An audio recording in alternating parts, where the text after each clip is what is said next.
আসসালামু আলাইকুম এভরিওয়ান, আপনারা সবাই কেমন আছেন? আমার এই ভিডিও দেশ ও দেশের বাইরে যে যেখান হইতে দেখছেন, আশা করি সবাই ভালো আছেন। আমিও আলহামদুলিল্লাহ আপনাদের দোয়ায় ভালো আছি। আমরা গত ক্লাসে যা যা শিখেছি সেটা নিয়ে রিভাইজ করা যাক। আর সেখান হতে যদি আপনারা কিছু শিখতে পারেন তাহলে আমার ভিডিও বানানো সার্থক হবে। আমাদের গত ক্লাসে আলোচনা করেছিলাম classification number 3, classification of textile fibre according to there botanical, zoological or chemical fibre. এখানে আমরা ভেজিটেবল ফাইবারগুলো কী কী, অ্যানিমেল ফাইবার এবং ম্যানমেড ফাইবার, এগুলি নিয়ে আমরা সংক্ষিপ্ত আলোচনা করেছি, একটা ধারণা দেওয়ার চেষ্টা করেছি। যদি কেউ ভিডিওটি না দেখে থাকেন তাহলে অবশ্যই আমাদের চ্যানেলের প্লেলিস্টে গিয়ে দেখবেন একটি টিউটোরিয়াল আছে, classification of textile fibre according to there botanical, zoological or chemical name. ভিডিওটি অবশ্যই দেখে নিলে আমাদের পরবর্তী ক্লাসগুলো বোঝার জন্য আপনার জন্য খুবই ইজি হবে এবং আপনার বাস্তব জীবনে এটা প্রয়োগ করতে পারবেন। তো আমাদের আজকের ক্লাস হলো classification number 4, classification of textile fibre according to their utility. এই বিভাগের অধীনে টেক্সটাইল ফাইবারগুলিকে বিস্তৃতভাবে দুটি প্রকারে শ্রেণীবদ্ধ করা যেতে পারে, যেমন major textile fibre and minor textile fibre. Major textile ফাইবারগুলি হলো যেগুলি টেক্সটাইল শিল্পে টেক্সটাইল হিসাবে ব্যাপকভাবে ব্যবহৃত হয়, যেমন cotton, wool, silk, jute, rayon, viscose, rayon, acetate rayon, nylon, polyester ইত্যাদি।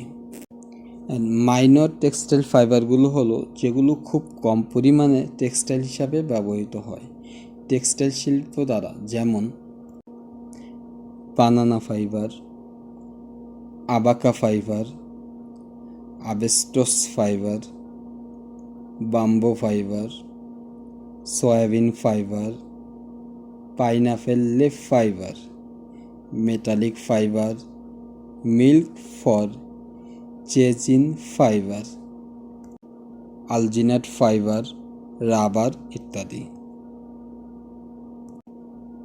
তো আমরা আজকে আলোচনা করলাম classification of textile fibre according to their utility. এর ভিতরে ফাইবারগুলিকে দুই ভাগে যেমন ভাগ করা হয়েছে, major textile fibre and minor textile fibre. Major textile fibre হিসাবে আমরা কি সেটা অবশ্যই জানি, যেগুলো আমাদের টেক্সটাইল ক্ষেত্রে যে ফাইবারগুলো খুব বেশি পরিমাণে ইউজ করা হয়, এবং মাইনর টেক্সটাইল ফাইবার যেটা খুব কম পরিমাণে ইউজ করা হয়। এটা নিয়ে ছিল আজকে আমাদের আলোচনা। আশা করি এগুলো আপনারা মুখস্থ রাখবেন, নিজের ব্রেনে মেমোরাইজ করে রাখবেন। যদি মেমোরাইজ করে রাখেন অবশ্যই আপনি আপনার কর্মক্ষেত্রে হবেন একজন বস, জিনিয়াস। তো আশা করি আপনারা এগুলি মনোযোগ সহকারে একবার না বুঝলে বারবার দেখবেন, বারবার বোঝার চেষ্টা করবেন।